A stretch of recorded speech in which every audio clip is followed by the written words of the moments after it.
Consciousness returned in stages. First, the weight of blankets. Then, morning light filtering through curtains I didn't remember closing. Finally, awareness that something fundamental felt wrong, though I couldn't name what. I sat up in my apartment, scanning the familiar space. My photography equipment lined the walls. Coffee mug from yesterday still sat on the desk. Everything exactly where it should be, except the sensation persisting under my skin, like I'd misplaced something vital and couldn't recall what. The bathroom mirror revealed a stranger's face. Mine, but marked. A faded yellow-purple bruise stretched across my left forearm. When had I gotten that? I touched my right temple gently, fingertips finding a small pink line, recently healed. The scar felt raised under my touch. No memory of the injury surfaced. Must have been clumsy recently. Tripped somewhere. Threats my head. The explanation satisfied my conscious mind, even as something deeper protested. My phone buzzed as I started the coffee maker. "Honey?" Mom's voice carried unusual tension. "How are you feeling this morning?" "Fine. Why wouldn't I be?" Silence stretched. Then, "Did you sleep well? Any headaches?" "Mom, I'm 26. I think I can manage a Tuesday morning." Of course you can." She sounded like she was convincing herself. "Your father and I just wanted to check in. Make sure you're taking those vitamins Dr. Reynolds prescribed." I opened the medicine cabinet. A bottle of supplements I didn't recall buying sat on the top shelf. The label read, "Post-viral immune support, prescribed by a Dr. Reynolds whose name triggered nothing." "Sure, I'm taking them." "Good. That's good. He said they're important for your recovery." "Recovery from what?" Another pause. "The virus you had last month, remember? You were quite run down." Had I been sick? The timeline felt slippery, like trying to grasp water. Right, the virus. "We love you, sweetheart. Call if you need anything at all." The conversation left me unsettled in ways I couldn't articulate. I drank my coffee standing at the window, watching the city wake up below. Chicago moved like it always did. Traffic, people, life continuing in familiar patterns. So why did I feel like an observer rather than a participant? Work provided distraction. I had a gallery opening that afternoon, a collection of urban landscapes I'd shot over the past year. The gallery had handled my calendar while I was resting. Megan said, voice purposefully light. "Nothing you didn't sign off on before." Before, she repeated, like the word itself could hold me steady. At least I assumed I'd shot them over the past year. Looking at my own photographs felt like viewing someone else's work. Technically proficient, compositionally strong. But the memories of taking them remained frustratingly vague. The gallery space hummed with opening reception energy when I arrived. White walls, track lighting, my name on a placard by the entrance. People milled about with wine glasses, making the appropriate appreciative noises. I smiled, shook hands, answered questions about shutter speeds and editing choices. That's when I felt it. The weight of someone's attention. Different from the casual gallery browsing. Focused. Intense. I turned. He stood across the room, studying a black and white shot of the Chicago skyline at dawn. Tall. Dark hair that fell just slightly too long to be strictly professional. A charcoal suit that fit like it had been made specifically for his frame, jacket open over a white shirt. No tie. A gold chain caught light at his throat. As if sensing my gaze, he looked up. The moment our eyes met, the world narrowed. Sound faded. People became background noise. I couldn't look away. He had the kind of face that belonged in old Italian films. Sharp cheekbones. Strong jaw shadowed with deliberate stubble. Eyes so dark they appeared almost black from this distance. And something else. Something in his expression that looked like pain wrapped in hope. My heart kicked against my ribs. Hard. Unexpected. He started walking toward me. Not rushed, deliberate. Each step measured like he was crossing a minefield. "These are remarkable." His voice threats me like whiskey. Smooth with an edge that burned. Accented. Italian, maybe. "You have an exceptional eye." "Thank you." I managed to sound professional despite my pulse hammering in my throat. "Have we met before?" "No." The word came out too quickly, too sharp. He softened it with a careful smile. I would remember. It's just... I gestured vaguely between us. You seem familiar somehow. His jaw tightened almost imperceptibly. Perhaps I have one of those faces. I don't think so. We stood there, trapped in a moment that stretched too long to be comfortable, but neither of us moved to break it.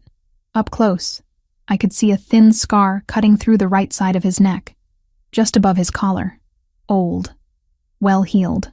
The kind of mark that told a story I suddenly wanted to hear. I'm Giovanni. He extended his hand. Olivia. When our palms touched, electricity shot up my arm. Not metaphorical. Actual physical sensation like touching a live wire. I gasped. He didn't let go immediately. His fingers wrapped around mine with careful pressure, thumb resting against my pulse point. Are you all right? His eyes searched my face with an intensity that bordered on desperate. Fine. Static electricity. Had to be. Sorry. Weird moment. Not weird. He released my hand slowly, reluctantly. Unexpected, maybe. The name echoed in my head. Giovanni. It resonated somewhere deep, like a song I'd heard once in a dream, and couldn't quite recall upon waking, but I was absolutely certain we'd never met. I would have remembered this. Him. The way he looked at me like I was the only person in the room. In the city. In the world. Can I ask you something? He stepped slightly closer. Close enough that I caught his scent. Cedar and something darker. Expensive. Would you allow me to take you for coffee? I'd like to discuss your work. I have a business that might benefit from your particular vision. Every rational instinct screamed that accepting was foolish. I didn't know this man. Didn't know anything about him except that he made my skin feel too tight, and my thoughts scatter like startled birds. Okay. His expression shifted. Relief flooded his features so completely that for a moment he looked younger, vulnerable. Then control slammed back into place and he became polished again. Composed. There's a place nearby. We could walk? I nodded, collected my jacket, told the gallery owner I'd return shortly. Giovanni held the door for me, his hand hovering near but not touching the small of my back as we stepped into late afternoon sunlight. The cafe was quiet. Corner table. 2 cappuccinos neither of us drank much of. He asked about my photography, how I chose subjects, what drew me to urban landscapes. His questions were thoughtful, specific, like he'd studied my work carefully before approaching. But underneath the professional conversation, tension thrummed. The air between us felt charged. Every accidental brush of fingers when reaching for sugar packets sent that same electric jolt through my nervous system. You mentioned a business? I finally asked. Import-export. International ventures. We're expanding our marketing presence, and your eye for capturing authentic urban beauty would be invaluable. Vague. Deliberately so. But something in the way he said it made me think the business was more complex than simple import-export. And I couldn't shake the feeling that this wasn't really about hiring a photographer. Why do I feel like I know you?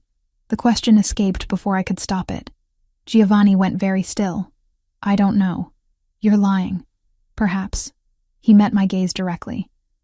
Or perhaps some connections transcend logical explanation. That's not an answer. It's the only one I can give you right now. Before I could push further, my phone rang. Mom again. I silenced it, but Giovanni noticed. You should answer. Family is important. How do you know it's family? Lucky guess, but his eyes held knowledge he wasn't sharing. I excused myself, stepped outside to call Mom back. She answered immediately, voice tight with poorly concealed anxiety. Sorry, honey. I know you're working. I just wanted to remind you about taking those vitamins, consistently. Doctor, Reynolds was very clear about the dosage. I took them this morning. Good. That's good. Are you feeling all right?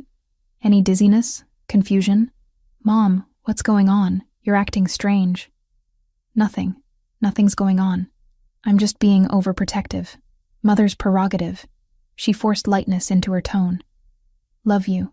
When I returned, Giovanni was standing, jacket back on. I should let you return to your gallery. You haven't told me about this job opportunity. Next time. He pulled out a business card. Heavy stock. Embossed lettering. Just a name and phone number. Call me, when you're ready. Ready for what? He studied me for a long moment. To take a chance on something that doesn't make sense. Then he was gone, walking away down the sidewalk with the kind of confidence that came from never doubting his welcome anywhere. I stood holding his card, my thumb tracing the raised letters of his name, Giovanni Moretti. The name meant nothing. Should mean nothing. So why did it feel like remembering something I'd lost? I called him 3 days later, not because I wanted to discuss business, because the memory of his dark eyes and careful touch had invaded every quiet moment since the gallery, because his name kept looping through my thoughts like a song I couldn't shake. He answered on the second ring. Olivia. My name and his accent made my stomach flip. I hoped you'd call. About the photography work. Of course. A pause waited with things neither of us said. Are you free this evening? We could discuss details over dinner. I should have said no. Should have insisted on a professional meeting during daylight hours in a crowded cafe. Instead, yes, escaped before logic could intervene. The restaurant was tucked into a side street I'd walked past 100 times without noticing. Intimate. Warm lighting. The kind of place that required reservations weeks in advance. But when Giovanni gave his name at the door, the host's entire demeanor transformed. Mr. Moretti, your usual table is ready. We were led to a corner booth. Private. Perfect sightlines to the entrance, but invisible from most of the dining room. The waiter materialized immediately with wine I hadn't ordered, pouring with practiced deference. You come here often? I asked. I've been a patron for years. Giovanni settled into his seat with easy familiarity. The owner is an old friend. The conversation flowed. He asked about my work. Not surface questions, but detailed inquiries about composition choices, editing philosophy, why I preferred shooting during golden hour. Questions that suggested he'd studied my portfolio thoroughly. You mentioned urban landscapes, he said, leaning forward slightly. But I noticed several storm photographs in your collection. Rain, thunderclouds. Why? I love rain. The admission came automatically. Always have. There's something about the way it transforms familiar places into something new. His expression shifted. Relief washed over his features so completely it stopped my breath, like I'd answered a question he'd been desperate to ask but couldn't. What was that? I demanded. What? That look. Like I'd just said exactly what you needed to hear. Giovanni's jaw tightened. Perhaps you did. You're doing it again. The cryptic non-answers. I apologize. He reached across the table, fingers hovering near, but not quite touching mine. Some things are difficult to explain with words. Before I could press further, the waiter arrived with appetizers I didn't recall ordering. Giovanni had anticipated my preferences perfectly. The octopus dish I would have chosen. No olives anywhere in sight. Lucky guess? I asked pointedly. Observant. His hand finally closed over mine. The electric sensation returned. Stronger this time. You're very easy to read. Except I wasn't. I knew that about myself. Most people found me guarded. Difficult to know. But Giovanni navigated my reactions like he'd mapped them years ago. The meal stretched into hours. Wine flowed. Conversation ranged from photography to travel to philosophy. He spoke Italian occasionally, musical phrases that made my pulse quicken, despite not understanding the words. When I asked what he'd said, he'd translate something innocuous that didn't match the intensity in his eyes. Tell me about your family, he said during dessert. Mom and dad in the suburbs. Older sister Lauren. Pretty standard. You're close with them? Very. Though lately Mom's been... I hesitated. Overprotective? Calling constantly. Asking strange questions about my health. Perhaps she has reason to worry. What's that supposed to mean? He studied me for a long moment. Nothing. Mothers worry. It's universal. But the way he said it suggested knowledge he wasn't sharing. Again. We left the restaurant near midnight. Giovanni insisted on walking me home despite the distance. Chicago streets were quieter now, our footsteps echoing off brick and glass. He maintained careful space between us. Close enough to be protective, far enough to be respectful. Can I see you again? He asked when we reached my building. This wasn't about business, was it? No. At least he was honest about that. Then what is it about? Getting to know you. His hand came up, fingers trailing along my jawline with aching gentleness. If you'll allow it. I should have pushed for real answers. Should have demanded he explain the familiarity, the careful choreography, the way everyone around him acted like he was someone important. Instead, I nodded. He left without kissing me, but the ghost of his touch lingered on my skin long after he disappeared into the night. The next morning, flowers arrived at my apartment. White roses. 2 dozen. No card, but I knew who sent them.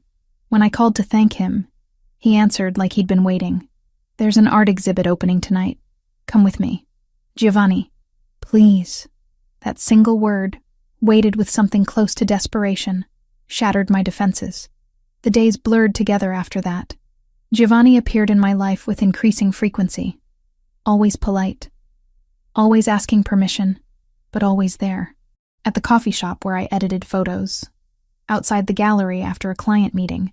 Walking his route to my building somehow aligned perfectly with my schedule. I mentioned it to Mom during one of her daily check-ins. There's this man, I started. A man? Her voice pitched higher. Tell me everything. I described Giovanni, his intensity, the way he looked at me like I was the answer to a question he'd been asking his entire life. What's his name? Mom asked. Giovanni Moretti. Silence. Then, that's wonderful, honey. I'm so happy for you.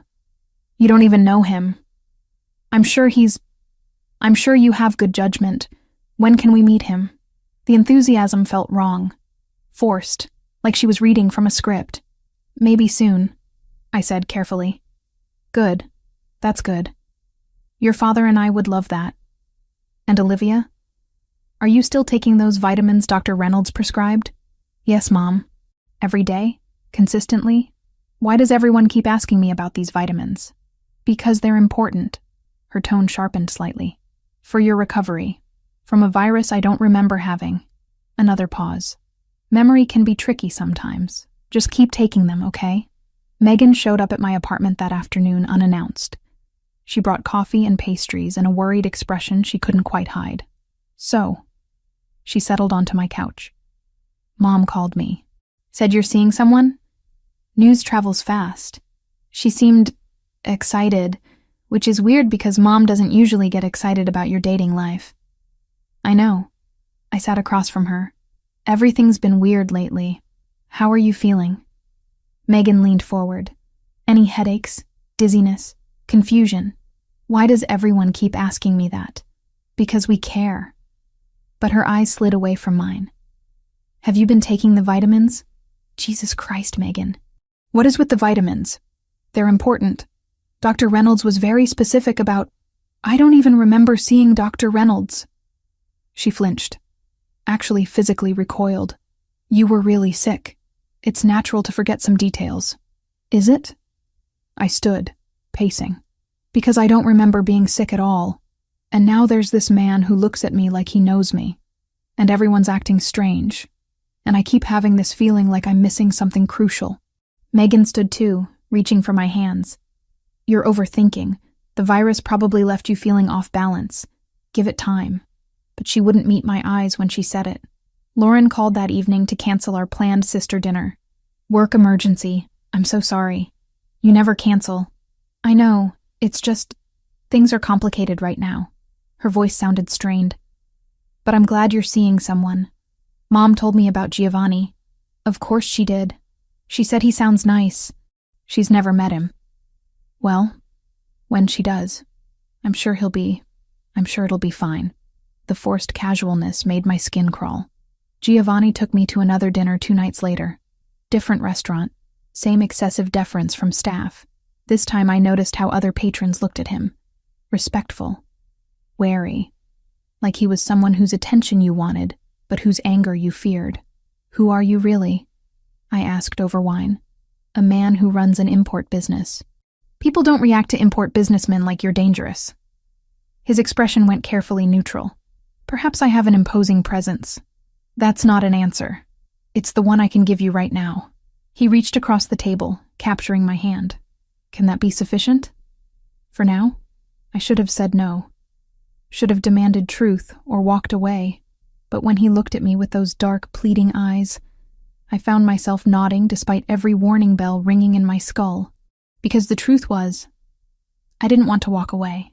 Whatever this was, whatever he wasn't telling me, the pull between us felt stronger than reason, stronger than fear, stronger than the growing certainty that everyone in my life was lying about something I desperately needed to know.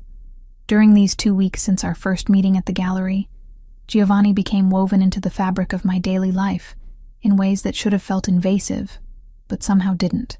He'd text good morning before I'd finished my first cup of coffee, send flowers on random Tuesdays for no reason, except he'd seen them and thought of me, show up outside my favorite editing cafe with an umbrella when the weather forecast predicted rain I hadn't checked. "This is moving fast," I told him one evening as we walked along the lakeshore. The water reflected city lights, creating paths of gold and silver on black surface. "Is it?" His hand found mine, fingers threading through with practiced ease. "Time is subjective. That's not an answer. Would you prefer I slow down?" He stopped walking, turning to face me fully. "Because I can, if that's what you need." What I needed was for him to make sense, for this overwhelming pull between us to have logical explanation. Instead, I shook my head. "No, don't slow down." Relief transformed his features. He pulled me closer, forehead resting against mine. "Good. Because I don't think I could." The kiss that followed erased every rational thought. His mouth moved against mine with desperate hunger, tempered by careful control. Like he'd been starving, but didn't want to devour me too quickly.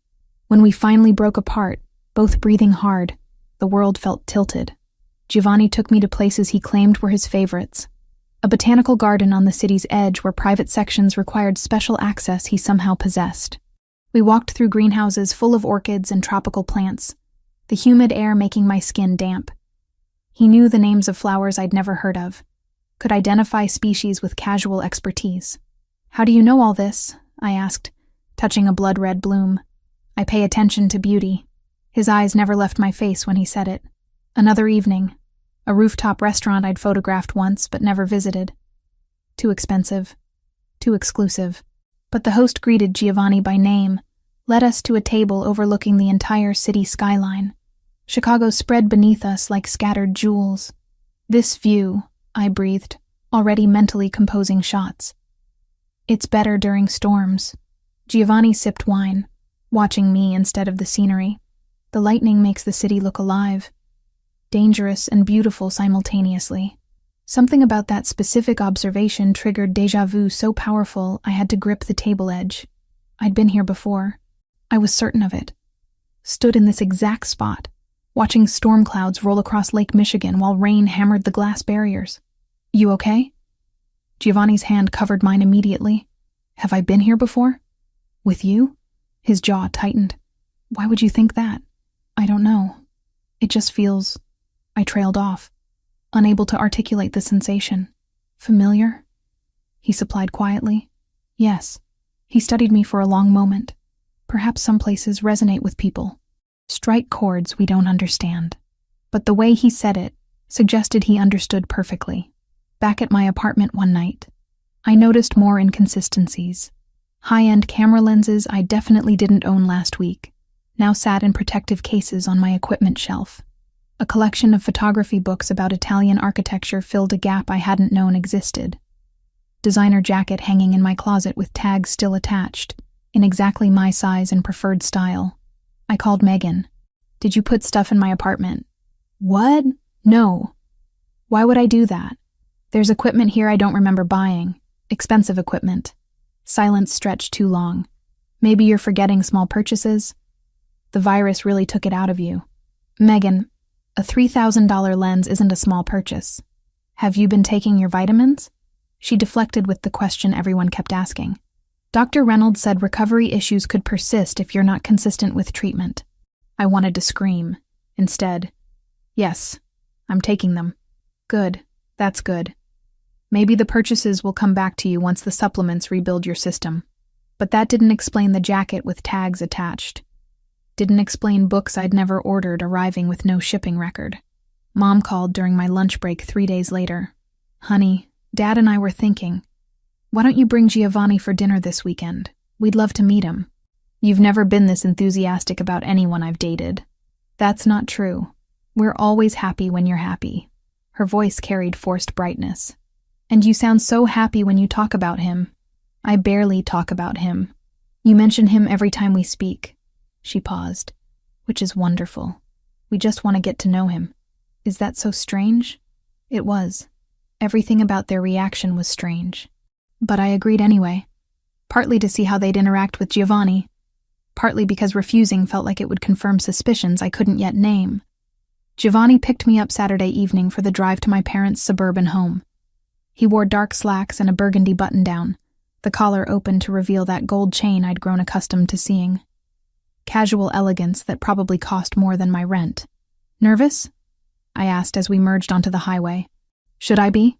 Most people are nervous meeting parents. I'm not most people. He glanced at me, one hand leaving the steering wheel to rest on my thigh.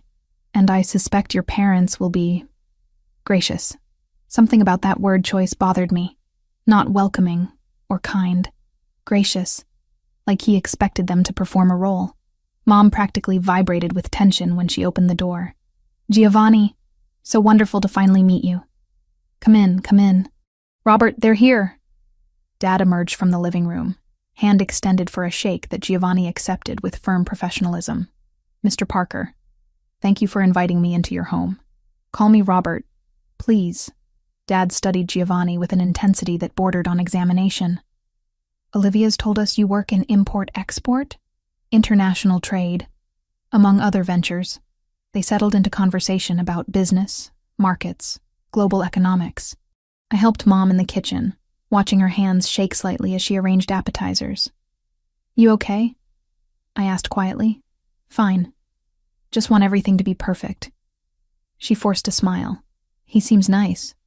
Very polished. Mom, what's going on? Why are you acting weird? I'm not acting weird.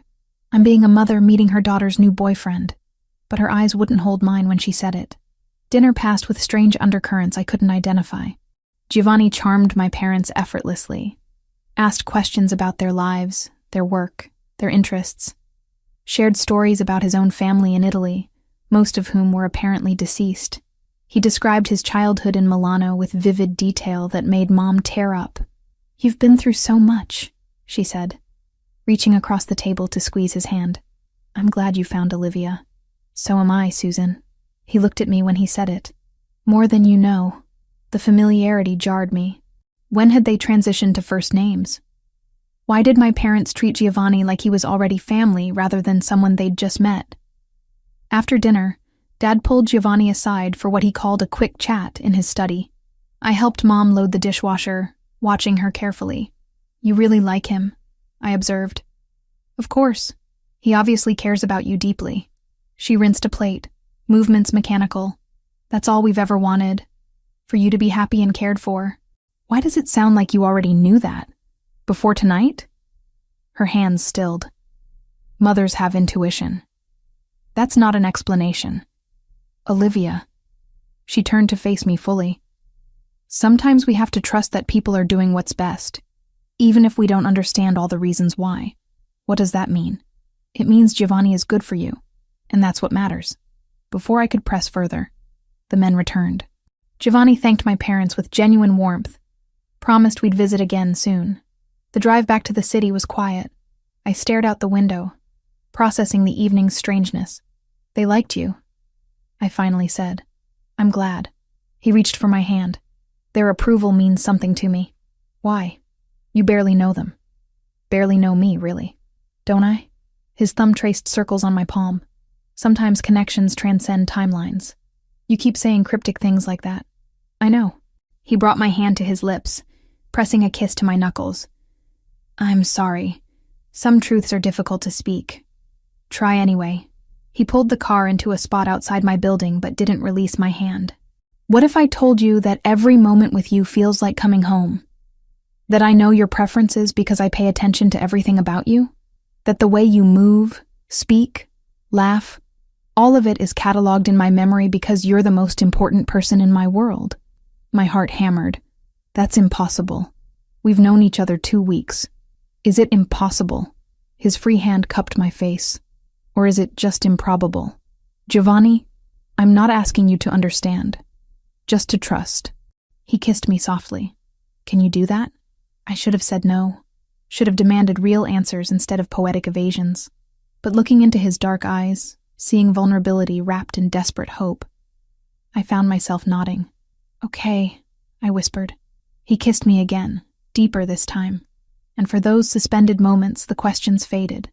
The inconsistencies didn't matter. Only this did. Only him. Even if every instinct screamed I was missing something crucial. Giovanni invited me to a formal dinner with his business associates, 3 weeks after we'd first met. The restaurant was downtown, tucked into a building I'd photographed once but never entered. Private dining room, dimmed lighting, an atmosphere that prickled my skin with unease before we'd even sat down. You're sure about this? I asked in the car, smoothing my emerald dress. Giovanni had sent it to my apartment with a note saying only for tonight. It fit perfectly. Of course it did. I want them to meet you. His hand rested on my knee, warm through silk. You're important to me. They should know that.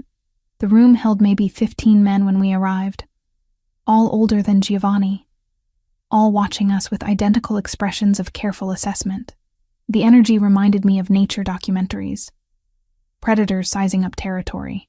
A tall man with silver-streaked hair approached immediately. Giovanni. They embraced with familiarity that spoke of years. And this must be Olivia. Franco Bellini, Giovanni introduced. My oldest friend and most trusted advisor. Franco's handshake was firm but brief. His eyes never left my face, studying with an intensity that made me want to step backward. Giovanni speaks of you constantly. It's a pleasure. But his expression suggested pleasure was the wrong word. Concern, maybe. Or calculation. The dinner stretched through multiple courses. I sat beside Giovanni, his hand occasionally finding mine under the table. The men discussed shipping routes, international markets, regulatory challenges in terms that sounded legitimate, but felt coded. Like they were speaking a language I almost but didn't quite understand. And your work, Miss Parker? One of the older men leaned forward. Giovanni mentioned you're a photographer? That's right. Urban landscapes, mostly. Beautiful and talented. He raised his wine glass in salute. Our Giovanni is a lucky man. The way he said our made my stomach tighten. Like Giovanni belonged to them. Or they to him. Franco watched me throughout the meal with unnerving attention. Not hostile, exactly. More like he was checking for something specific, and couldn't find it. Once, when I reached for water, he exchanged a loaded glance with Giovanni that I couldn't interpret. Halfway through dinner, one of the younger associates addressed me directly. How are you settling back into... He cut himself off so abruptly his fork clattered against his plate. How are you settling into the relationship? The correction was too obvious, too jarring. Settling back implied I'd been somewhere before, but I'd never met these people. Never been in this room. Fine, I managed. Everything's been unexpected, but good. Giovanni's hand tightened on mine. When I glanced at him, something raw flickered across his features before control slammed back into place. After dinner, we drove to my apartment in silence. Giovanni parked, but made no move to leave the car. Come up, I said. Not quite a question. He studied me for a long moment. Are you sure? Yes. My apartment felt smaller with him in it. He moved through the space like he was relearning geography he'd once known by heart. Pausing at the window, trailing fingers along the bookshelf, standing in my bedroom doorway with an expression I couldn't read. Giovanni? He turned, crossed the room in 3 strides, pulled me against him with careful urgency. Tell me this is real. That you want this. It's real. My hands found the buttons of his shirt. I want this. The first time we made love, my body responded with terrifying familiarity, like muscle memory overriding conscious thought. Every touch felt simultaneously new and ancient. Giovanni whispered Italian against my skin, phrases I didn't understand, but that made heat pool low in my belly. Sei mia, he breathed. Sempre mia. The words resonated in ways I couldn't explain, made something deep inside me ache with recognition. Afterward, he fell asleep with his arm around my waist, face buried in my hair. I lay awake, listening to his breathing even out. Careful not to wake him, I slipped from bed and grabbed my robe. His jacket hung over my desk chair. I shouldn't have looked. Knew I was crossing a line. But my hands moved before reason could stop them, fingers sliding into the inner pocket. Photographs. Maybe a dozen. All of me. My breath caught. I shuffled through them with shaking hands. Me in a white dress, laughing. Me and Giovanni with arms wrapped around each other, both wearing rings. Me on a beach in sundress I'd never owned. Me in front of buildings I'd never visited. One stopped my heart. Wedding photograph. Professional. I wore a lace gown, held a bouquet of white roses. Giovanni stood beside me in a tuxedo, looking at me like I hung the moon.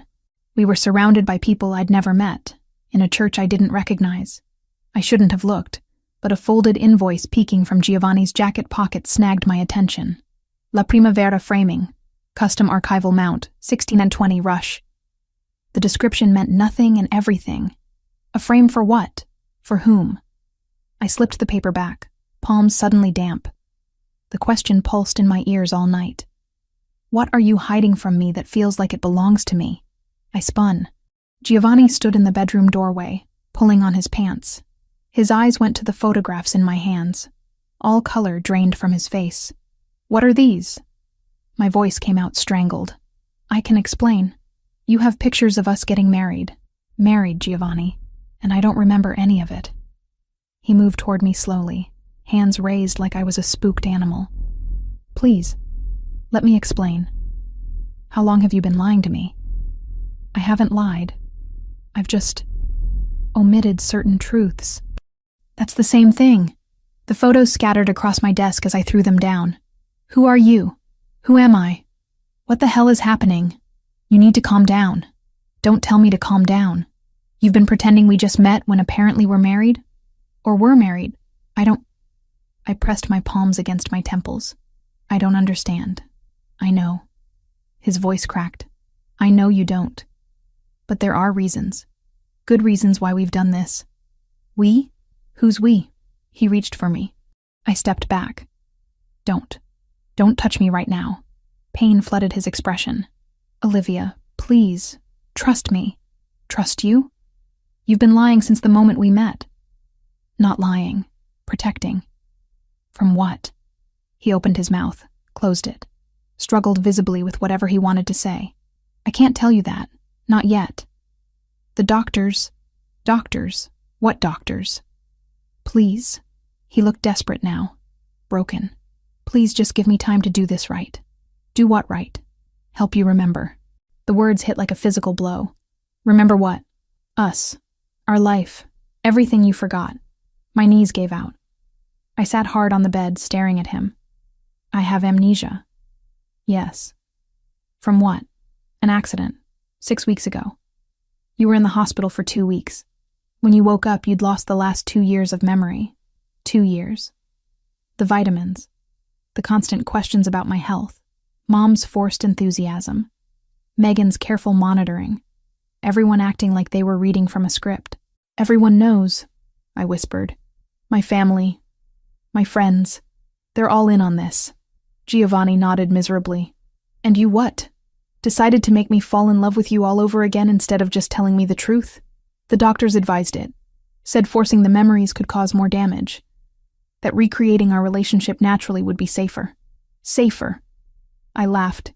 Hysterical. Broken. You think this is safer? Letting me think I'm going crazy? I'm sorry. He dropped to his knees in front of me. I'm so sorry. But I couldn't lose you.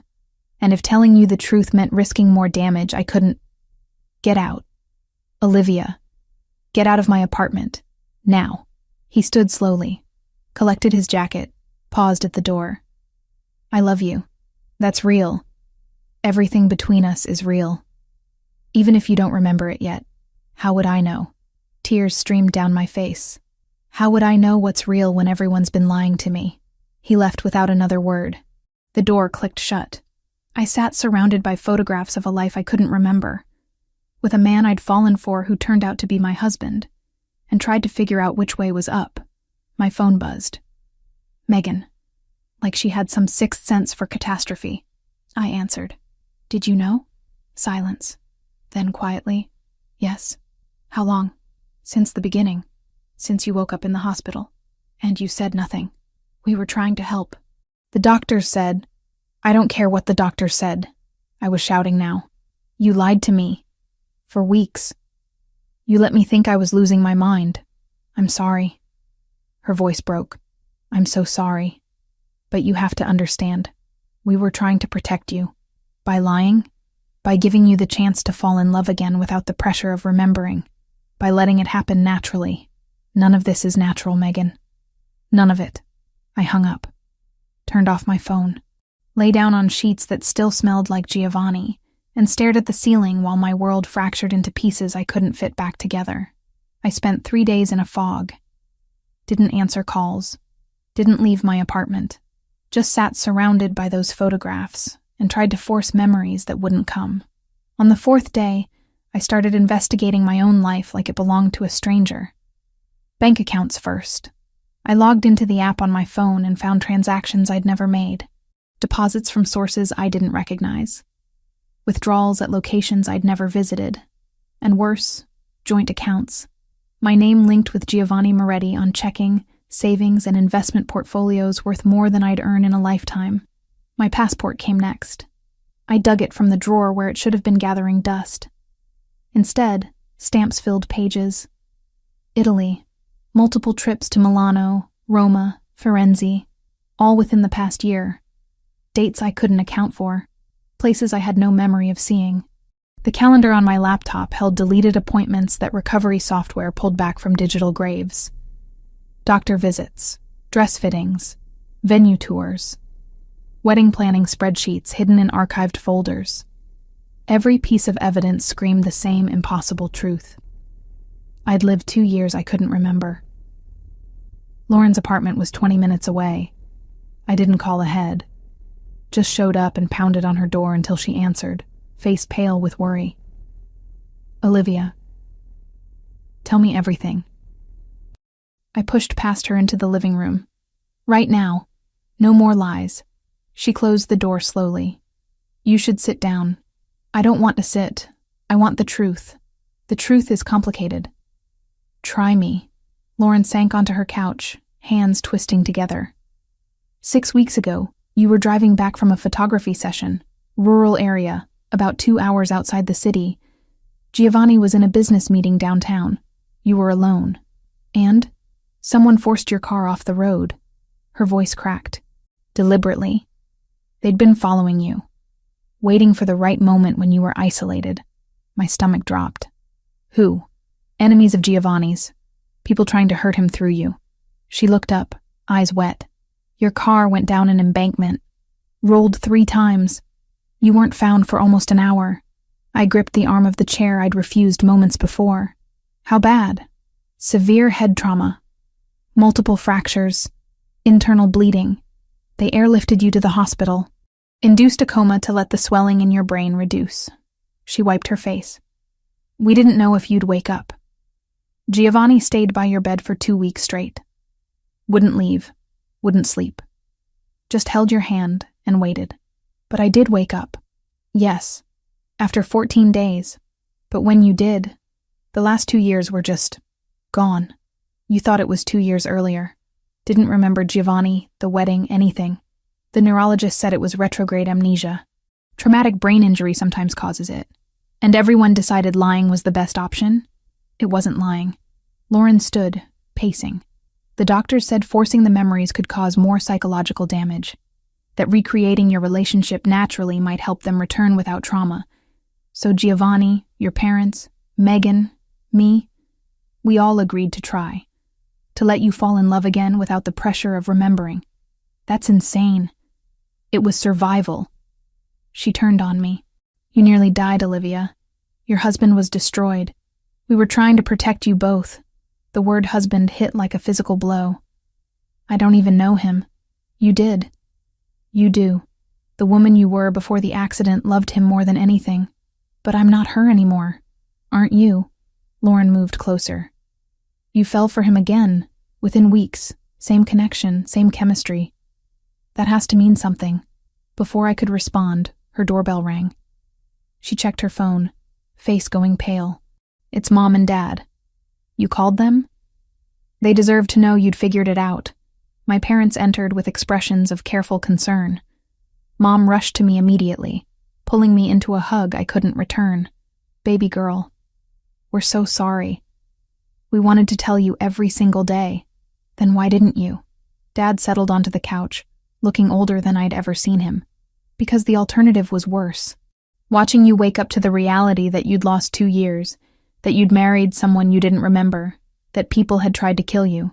How do you process that all at once? So you made me think I was losing my mind instead. No. Mom gripped my hands. We were trying to give you a chance to heal. To remember naturally. By lying. By protecting you the only way we knew how. I pulled away from her. I want to see the medical records. Everything. Right now. Dad pulled out his phone, forwarding files that filled my inbox. Hospital admission records, brain scans, neurologist reports, all documenting Olivia Parker's admission 6 weeks prior with severe traumatic brain injury and subsequent amnesia. The evidence was irrefutable. But evidence and acceptance were different things. I need to talk to Giovanni, I said finally. Honey, maybe give it some time. Now. I need to talk to him now. Mom nodded reluctantly. I'll call him. He arrived within 15 minutes. Must have been waiting nearby, prepared for this conversation.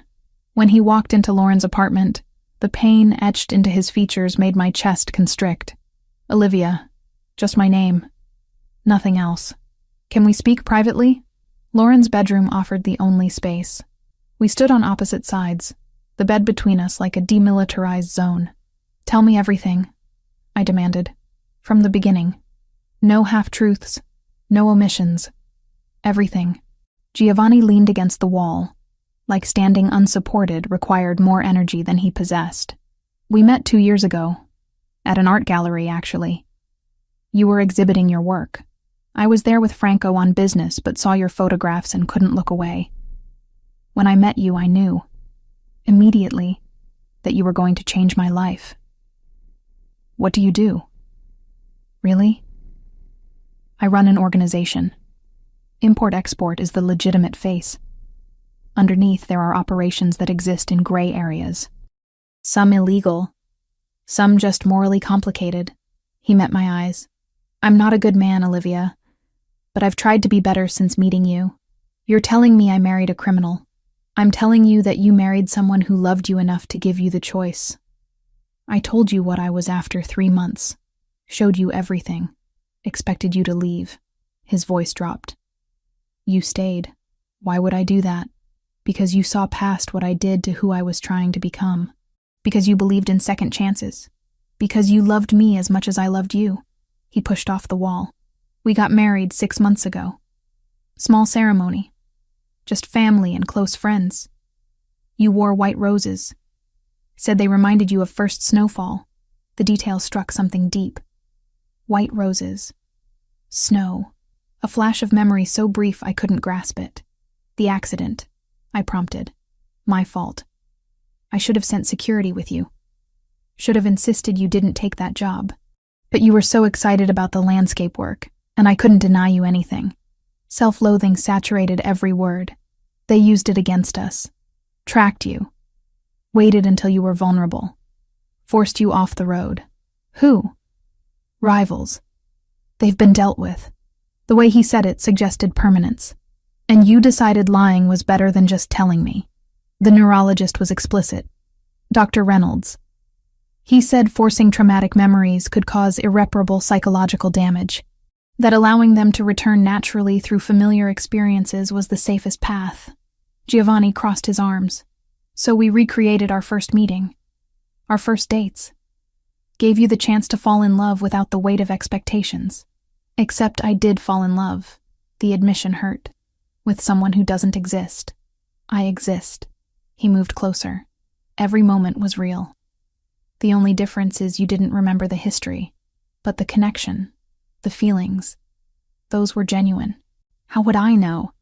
How would I know what's real when everyone's been performing roles? Because you feel it. He reached for my hand. I didn't pull away. Your body remembers even when your mind doesn't. The way you respond to my touch, the way you laugh at my jokes, the way you look at me when you think I'm not watching. That's not performance. That's truth. I wanted to argue, wanted to be angry. But standing there, his hand in mine, warmth spreading up my arm, I couldn't deny the pull. Couldn't deny that every cell in my body recognized him, even when my conscious mind drew blanks. I need time, I whispered. Take all the time you need. He released my hand reluctantly. I'll wait, however long it takes. Even if you never remember, even if you decide this isn't what you want, I'll wait. What if I can't be her, the woman you married? You are her. Memory doesn't define identity.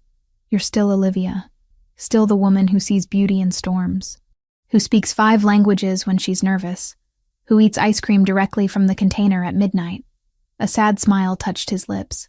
Still the woman I love more than my own life. I left Lauren's apartment alone, refused rides from everyone, needed to walk, to think, to process the impossible reality that I'd lived an entire life I couldn't access. My phone rang as I reached my building. Unknown number. I answered anyway. Miss Parker? I slept on the far edge of the bed, a country away, though only an arm's length apart. Before dawn, he tucked a blanket over my shoulders and left a glass of water on my nightstand, the way muscle memory sets your body moving while the mind is still lost. We were both learning how to love without a map. Dr. Reynolds. Your family asked me to reach out. I'd like to schedule an appointment to discuss your recovery. Recovery? Like I was broken. Maybe I was. Tomorrow, I agreed. I'll come tomorrow. That night, I lay in bed staring at wedding photographs I'd pulled from that hidden folder. Studied the woman in white who wore my face but lived in memories I couldn't reach. She looked happy, radiant, completely in love with the man whose arms wrapped around her. I tried to remember, tried to force something, anything, to surface. Nothing came, just the persistent sense that I'd lost something vital I'd never get back. Dr. Reynolds' office occupied the top floor of a medical building I'd never visited but somehow felt familiar. Glass walls overlooking the city, modern furniture and calming grays. A receptionist who greeted me by name before I'd introduced myself. Miss Parker. Dr. Reynolds is expecting you. Please go right in. The neurologist was younger than I'd imagined. Maybe 45, with kind eyes behind wire-rimmed glasses. He stood when I entered, extending a hand. Olivia, I'm so glad you agreed to meet with me. You're the one who prescribed the vitamins. Not a question. Yes. Post-viral immune support was the cover story we agreed upon with your family. He gestured to a chair. The real medication was neurological support supplements to aid recovery from traumatic brain injury. I sat because my legs felt unsteady. Everyone keeps using that phrase. Traumatic brain injury. Like if you say it clinically enough, it won't sound as devastating. Would you prefer a different term? I'd prefer the truth, all of it. No more careful omissions or medical euphemisms. He pulled up files on his computer, turning the monitor so I could see. Brain scans filled the screen. My brain. Before and after images that showed damage I couldn't interpret but understood was serious. 6 weeks ago, you sustained severe head trauma when your vehicle went off the road. The impact caused subdural hematoma, cerebral edema, and multiple contusions across the frontal and temporal lobes. His finger traced areas on the screen. We induced a medical coma to reduce brain swelling. You were unconscious for 14 days. And when I woke up, you had retrograde amnesia spanning approximately 2 years. Everything before that threshold remained intact. Everything after was simply gone. I stared at the images. My brain, damaged, changed. Why 2 years specifically? Traumatic amnesia doesn't follow neat timelines. The injury affected areas responsible for memory consolidation and retrieval. The 2-year mark likely corresponds to when those specific neural pathways were most active in forming recent long-term memories. Can it come back? Dr. Reynolds leaned back, choosing words carefully. Sometimes, partial recovery is more common than complete restoration. Fragments might return. Emotional memories often precede factual ones, but I can't promise full recovery. Enforcing it, telling me everything immediately, could have caused additional psychological trauma. When someone loses memories of significant life events, especially positive ones like marriage, forcing confrontation with that loss can trigger depression, anxiety, even dissociative episodes. We chose gradual reintroduction because research suggests experiential relearning is safer than cognitive bombardment. You mean lying to me was safer? I mean protecting your mental health while giving your brain time to heal was our priority. No apology in his tone, just clinical assessment. The approach we took has shown success in similar cases, allowing you to develop feelings naturally, without the pressure of remembering, created authentic emotional connections that might trigger memory restoration. And if it doesn't work, then you've still fallen in love with your husband, built a foundation for moving forward even without accessing the past. A knock interrupted. The door opened before either of us could respond. Mom and Dad entered, followed by Giovanni. They must have been waiting together. Mom's eyes were red. Honey. Doctor. Reynolds said you wanted the complete medical history. I want everything. Hospital records, the accident report, every decision you made while I was unconscious and couldn't consent. Dad pulled out folders, thick with documentation. It's all here, every test, every consultation, every discussion we had about the best path forward. I took the files, hands shaking slightly. Giovanni remained by the door, giving me space, but clearly struggling with the distance. The accident, I said, looking at him. Tell me exactly what happened. He moved closer, but only to the chair beside mine. Not touching. You were returning from a landscape shoot in a rural area, 2 hours outside Chicago. I was in a meeting with Franco and several associates. We'd been negotiating a territorial dispute that had turned hostile. With who? A rival organization. Russian. They wanted access to shipping routes we controlled. I refused. They retaliated by targeting you. His jaw clenched. They'd been surveilling us for weeks. Knew your schedule, your routes, when you'd be alone. How did they force me off the road? Tactical vehicle intercept. They boxed you in, then rammed your car from the side. You went through a guardrail, down an embankment. The car rolled 3 times before coming to rest against trees. He closed his eyes briefly. You weren't found for 47 minutes. By then, you'd lost significant blood from internal injuries. Mom made a choking sound. Dad's arm went around her shoulders. Life flight brought you to Northwestern Memorial. You went straight into surgery for the hematoma, then intensive care. Giovanni's hands fisted on his knees. I arrived at the hospital while you were still in surgery. Stayed there. Didn't leave until you woke up 2 weeks later. And the people who did this? No longer a concern. The finality in his voice left no room for questions. When I woke up, I prompted Dr. Reynolds. You were confused, disoriented, asked for your sister. When your family arrived, you referenced events from 2 years prior as if they'd happened yesterday. Didn't recognize Giovanni at all. Became agitated when we tried to explain the gap. He pulled up more files. We ran extensive cognitive testing. The amnesia was clean. No memories of meeting Giovanni, dating him, the wedding, your married life together. Just complete absence. What did I say when I didn't recognize him? Giovanni's voice came out rough. You asked who I was. Why a stranger was in your hospital room. When I tried to tell you we were married, you panicked, thought we were lying, trying to manipulate you. The pain in his expression made my chest ache. That's when we consulted specialists, Dad continued. Multiple neurologists, psychologists, trauma experts. Everyone agreed that forcing the memories could cause more harm than good. So you orchestrated an elaborate deception. We recreated your life, Mom corrected. Set you up in your old apartment that we'd maintained as a studio. Made sure your work was waiting. Created the conditions that existed before you met Giovanni. And then made me fall in love with him again. We gave you the opportunity, Giovanni said quietly. The falling was yours. Dr. Reynolds stood, I have your discharge paperwork from the hospital. Surgical notes. Everything documented. You're welcome to seek second opinions. Talk to other specialists. But I stand by our approach. Can I see the house? I asked Giovanni. The one we supposedly shared? It's yours. Our home. Not supposedly. He pulled keys from his pocket. I'll take you now if you want. The drive took 30 minutes. Giovanni drove in silence while I watched Chicago transform from urban to suburban to estate. The house sat behind gates that opened to his touch. Stone and glass architecture. Modern but warm. Gardens that even in autumn looked meticulously maintained. Inside felt like stepping into someone else's dream. Open floor plan. Art on walls I would have chosen. Furniture arranged how I preferred.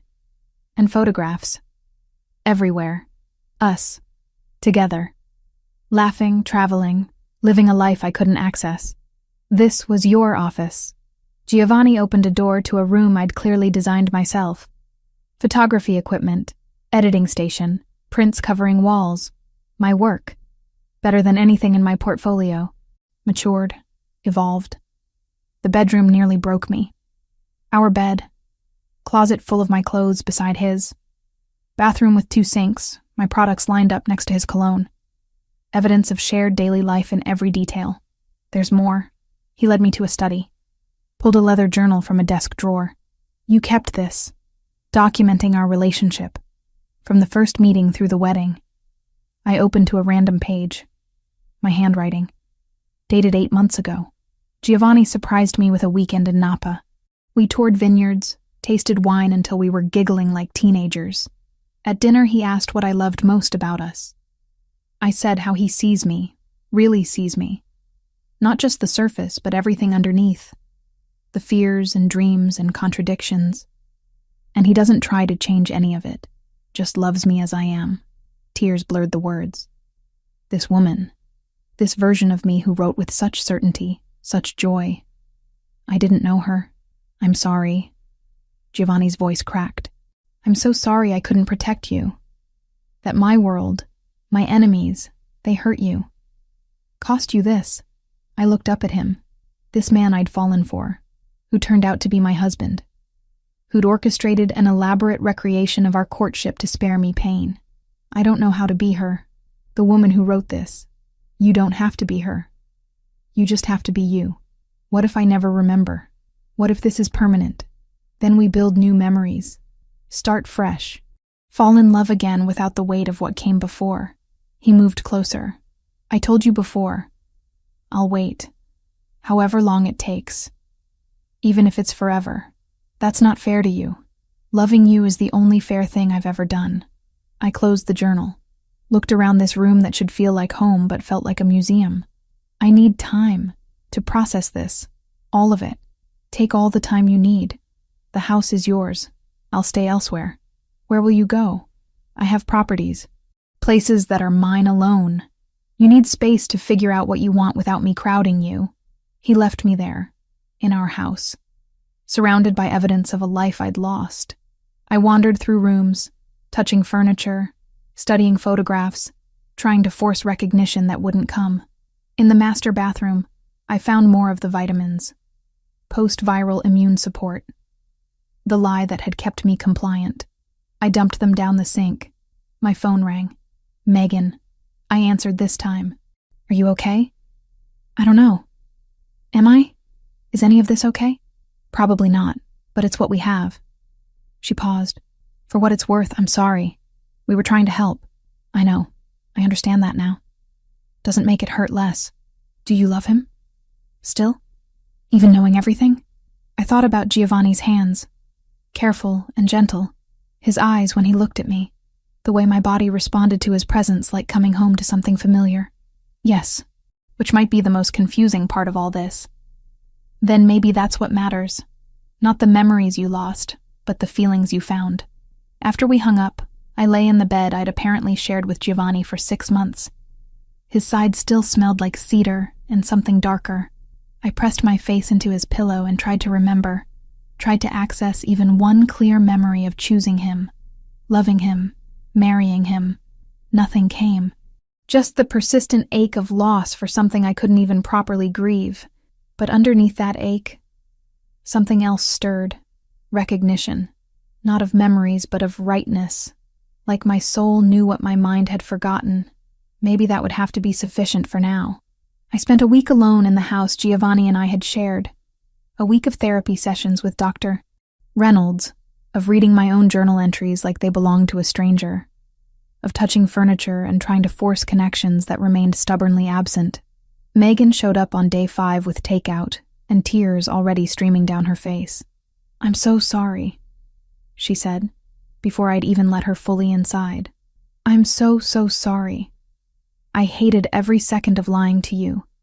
I cried myself to sleep most nights knowing you were confused, and I couldn't just tell you the truth." We sat on the living room floor, containers of Thai food between us, and she told me everything. How Giovanni had called her from the hospital, voice destroyed, begging for help. How they'd all gathered in a conference room with Dr. Reynolds, and decided together that gradual reintroduction was safest.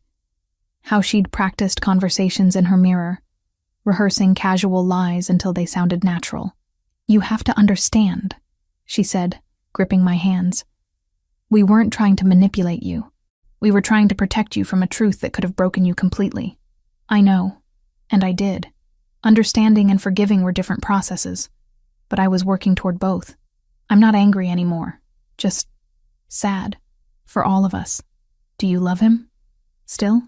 I think I never stopped. My body remembered even when my mind couldn't." Lauren came the next day, brought photo albums I'd never seen. Us as children, teenagers, adults navigating life together. Then newer photos. Me and Giovanni. The progression of our relationship documented in careful chronology. "I watched you fall for him the first time," she said, flipping pages. "Watched you choose him despite knowing what his world was. You were so certain, so fearlessly in love."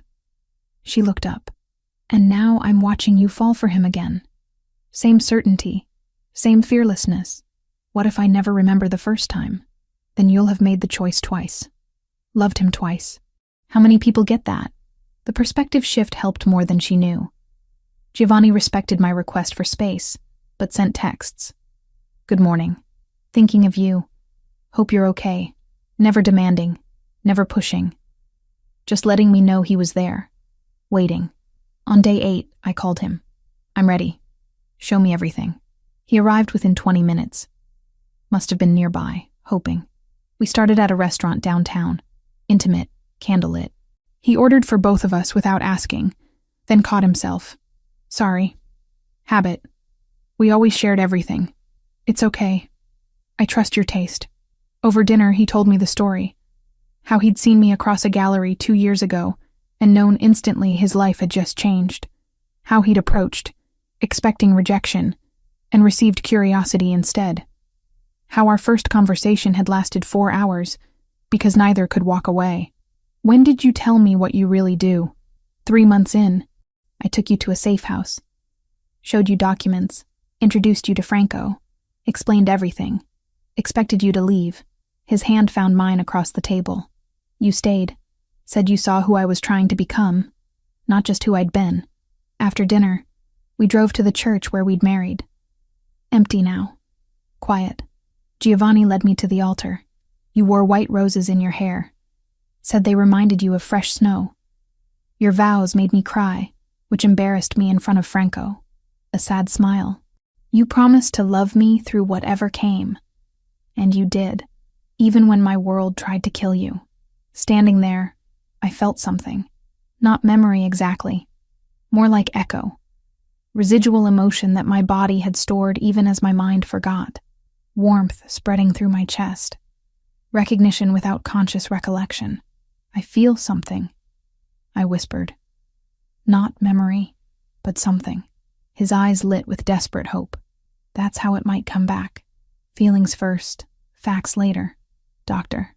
Reynolds said, "Stop quoting Dr. Reynolds. Just be here with me." He pulled me close. We stood in the church where we'd married, and I let myself feel without forcing memory. Let my body remember what my mind couldn't access. The next location was a rooftop bar. The same one where we'd had dinner weeks ago. But this time, Giovanni took me to the edge, to the spot where rain hammered glass barriers during storms. We came here during a thunderstorm last year. You photographed lightning striking the lake. Said it looked like the city was fighting back against the sky. He stood behind me, arms around my waist. Told me you loved me for the first time, right here, while rain tried to drown us both. The sensation hit harder this time. Déjà vu so powerful I gasped. For a split second, I remembered. Actually remembered. The smell of rain. The sound of thunder. The feeling of certainty when I'd turned in his arms and spoken those 3 words. Then it was gone. Slipped away before I could grasp it fully. I almost had it, I said, frustrated tears building. It was right there. That's progress. That's more than you've had in weeks. He turned me to face him. We'll keep trying, however long it takes. Over the following days, we visited more places. The botanical garden where he'd proposed. The beach in Michigan where we'd spent our honeymoon. Each location triggered fragments, emotional echoes. Brief flashes that dissolved before solidifying into actual memory. Dr. Reynolds explained it during my next appointment. Emotional memory returns before episodic memory. Your hippocampus is damaged, but your amygdala, the emotional center, is intact. You're remembering how things felt before remembering what actually happened. Will I ever remember the events themselves? Maybe, maybe not. But the feelings are equally valid.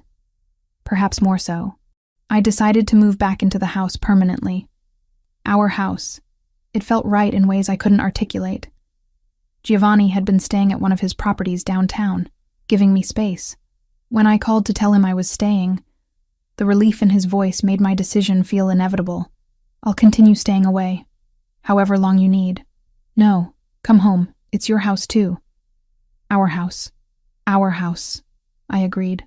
My parents came for dinner that weekend. Mom cried when she saw me and Giovanni moving around the kitchen together, the choreography natural despite my missing memories. Dad pulled me aside.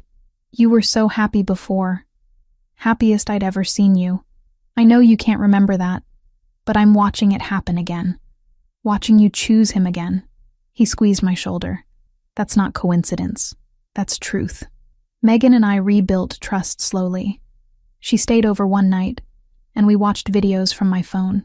Me and Giovanni at friends' weddings, on vacation in Italy, just being together in mundane daily life. The woman in the videos laughed freely, touched him constantly, looked at him like he was oxygen. I was really happy, I observed. You were complete. Like you'd found the piece that had always been missing. Do you think I can be that again, without the memories? I think you already are. You're just building it differently this time. 3 weeks after learning the truth, Giovanni and I stood in the kitchen making breakfast together. He cracked eggs. I handled coffee. The radio played jazz. Rain pattered against windows. I love rain, I said absently. I know. He smiled. You always have. And in that moment, surrounded by the ordinary domestic beauty of Saturday morning, I realized something crucial. The memories might never fully return, but the love was here, present, real. Giovanni, he looked up from the stove. I love you. The words came easily, truthfully. I don't remember falling in love with you the first time, but I'm falling in love with you now, and that feels like it matters more. The spatula clattered to the counter. He crossed to me in 3 steps, cupping my face with hands that trembled slightly. Say it again. I love you. Not because I remember loving you before, because I choose you now. When he kissed me, it felt like coming home and starting new simultaneously. Past and present collapsing into a single moment of certainty. We'd rebuild, create new memories while fragments of old ones surfaced when they were ready. And maybe that was better than simply recovering what was lost. Maybe choosing him twice, loving him twice, meant something more profound than memory ever could. Outside, rain continued falling. Inside, we built our future from pieces of a past I couldn't access but didn't need to. Because this, right here, was real. And reality was turning out to be more than I'd dared hope for. 3 months had passed since that afternoon in Lauren's apartment when my world had fractured and reformed simultaneously. 3 months of therapy sessions where Dr. Reynolds patiently helped me navigate a reality that included memories I couldn't access and losses I couldn't properly grieve. Some fragments had returned. Small things mostly. The scent of cedar triggering sudden recognition of Giovanni's cologne. A particular jazz melody making me remember dancing in our kitchen, though the specific occasion remained elusive. Emotional echoes that felt more like déjà vu than concrete recollection. The brain is remarkable, Dr. Reynolds told me during one session. It finds ways to compensate for damage. You may never remember specific events, but the emotional connections are forming new neural pathways. So I'm building new memories on top of a foundation I can't see? Exactly. And that foundation is still there, supporting you even when you can't consciously access it. I'd returned to photography work, started taking assignments again. But this time, I documented everything deliberately. Shot after shot of our house, our life together, creating visual proof of days I refused to lose again. Giovanni appeared in more of my work now. Him reading in the study, cooking in the kitchen, standing at windows watching Chicago rain. "You're capturing me like I'm your subject," he'd observed one evening. "You are. My favorite one." We talked about the future in ways I gathered we had before, but now felt brand new. Children eventually. Travel to places my passport claimed I'd visited, but my memory insisted I hadn't. Growing old together in this house that felt increasingly like home. Work had expanded too. Giovanni's organization needed legitimate documentation for their legal operations. I'd started photographing shipping yards, warehouses, business meetings. Franco had even smiled when reviewing my portfolio. "She has your eye," he'd told Giovanni. "Sees what matters." She always has. The night everything crystallized happened exactly 3 months after Lauren had revealed the truth. Storm clouds had been building all afternoon, the kind of weather that made my soul sing even when I couldn't remember why. We stood on the veranda watching lightning fracture the sky. Rain hammered the city below, transforming familiar streets into something wild and beautiful. Giovanni's arm wrapped around my waist, his warmth anchoring me against the wind. "This," I said, not looking away from the storm. "This is what I love, what I've always loved." "I know. How? How do you know me better than I know myself?" "Because I've spent 2 years studying you like art, learning every preference, every fear, every dream." He turned me to face him. "And then I got to do it again these past months. Fall in love with you twice." The rain intensified, soaking us both through the covered veranda's gaps. I touched his face, tracing the sharp lines I'd memorized without conscious effort. "I love you," I said. Not the first time since learning the truth, but the first time with this particular clarity. Not because I remember falling in love before, not because everyone tells me I should, because standing here, right now, choosing you feels like the most honest thing I've ever done. His hands cupped my face with aching gentleness. "Say it again. I love you, Giovanni Moretti. I choose you. I choose us. I choose this life even knowing I can't remember all of it." When he kissed me, thunder rolled overhead and lightning painted the world silver. We were soaked. Cold. Perfect. "We should go inside," he murmured against my lips. "Not yet. Let me have this moment. I want to remember it." So we stood in the storm, holding each other while the city disappeared behind sheets of rain, and I burned every detail into memory. The way his shirt clung to his chest, how his eyes reflected lightning, the feeling of absolute certainty that this, right here, was truth. Later, wrapped in towels in our bedroom, he asked the question that had been hovering between us. "Do you want children? Eventually?" "Do we?" I countered. "Did we talk about this before?" "Yes. You wanted to wait until your photography career was more established, but you definitely wanted them." I thought about tiny humans with his dark hair and my eyes, about building a family from this second chance foundation, about creating memories that would be ours from the beginning. I want that. Not right away. But yes, eventually. The relief in his expression told me this mattered more than he'd admitted. "Whenever you're ready. We have time." Therapy continued through the following months. Some memories trickled back. I remembered our wedding vows, though not the ceremony itself. Recalled visiting Italy, though the specific locations remained foggy. My brain was healing in its own mysterious timeline, returning fragments when it felt safe. Work flourished. My portfolio expanded with projects I was conscious of creating. Giovanni supported every venture, attended every gallery showing, celebrated every success like it was his own. 6 months after choosing him in that storm, we decided together to try for a family. No pressure, no expectations, just us, building forward rather than trying to reconstruct the past. When the pregnancy test showed positive 3 months later, I stared at it with a mixture of joy and terror. "This is real," I whispered when I showed Giovanni. "We're really doing this. We're really doing this." He pulled me close, hand already moving to my still flat stomach. "Are you scared?" "Terrified and happy. Both. That's called being human, love."